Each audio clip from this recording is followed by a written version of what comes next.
5 jeux, 5 chaînes, 3 décennies différentes. Bienvenue dans cette mini-série où je vais vous parler de ces 5 jeux qui ont eu un revival dans les années 2010.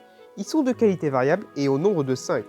Que le meilleur gagne, Pyramide, le maillon faible, Apprendre à laisser et un contre 100.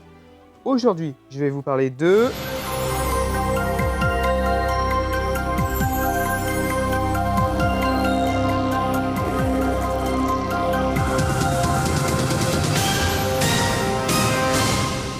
Pour ce troisième épisode de cette mini-série, nous allons stresser avec le maillon faible. Le maillon faible est un jeu qui a été diffusé dans sa première version entre 2001 et 2007 sur TF1. Le concept du jeu est simple, ce sont 9 candidats qui ne se connaissent pas qui doivent répondre à des questions de culture générale. Si les candidats répondent correctement aux questions de manière consécutive, il y aura une pyramide des gains qui aura un gain qui augmentera. Si les candidats décident de banquer, la somme qui est indiquée lors de la pyramide sera sauvegardée. À la moindre mauvaise réponse, cette somme retombera à 0. Le jeu se déroule en 8 manches, et chaque manche est plus courte que la précédente. Et aussi, à chaque fin de manche, le candidat étant désigné le maillon faible sera éliminé, sauf pour la 8e manche, où ce sont les deux candidats qui s'affrontent en répondant encore à des questions de culture générale, pour une somme qui sera triplée à la fin de cette manche. Lors de la finale, les deux candidats qui restent s'affronteront en face à face, et le candidat qui aura le plus de bonnes réponses gagnera le jeu et gagnera la somme.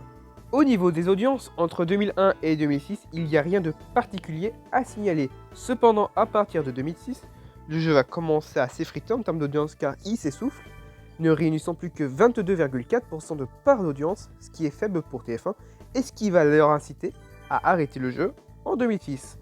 Mais cependant, le jeu va continuer à être diffusé jusqu'en 2007, car il y avait des épisodes qui étaient tournés en 2006 qui n'ont pas été diffusés, donc ils les diffuseront jusqu'en 2007. On voit bien que ce jeu est dans la décennie 2000 avec les jeux à stress et à sensation. Mais ce jeu est très bien, parce que Laurence Boccolini insuffle une personnalité au jeu, est parfait dans le rôle et a des répliques cultes. Les candidats qui restent stupides mais restent quand même globalement pas trop cons et agréables et drôles. Et la mécanique du jeu qui est très agréable, intuitive et sympathique. Nous allons parler tout de suite du remake et j'ai des choses à dire dessus.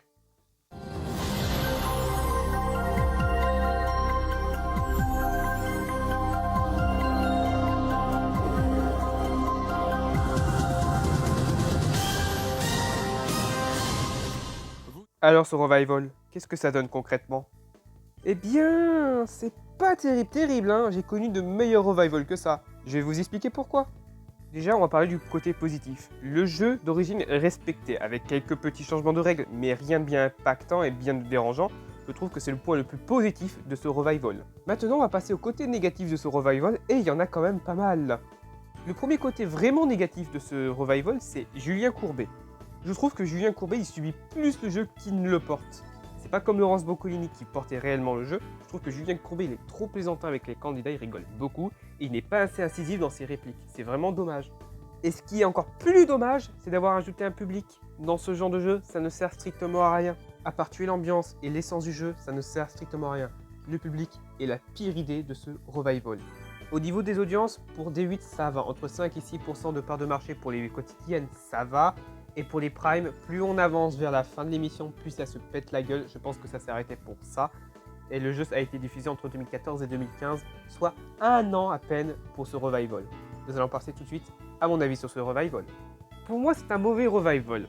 Pourquoi? Déjà, l'ambiance est devenue beaucoup trop gentille, trop bon enfant. Et les taquineries sont vraiment très gentilles, alors que dans la version d'origine, tu prenais quand même des taquets dans la tronche. Et ça, c'était vraiment jouissif à regarder.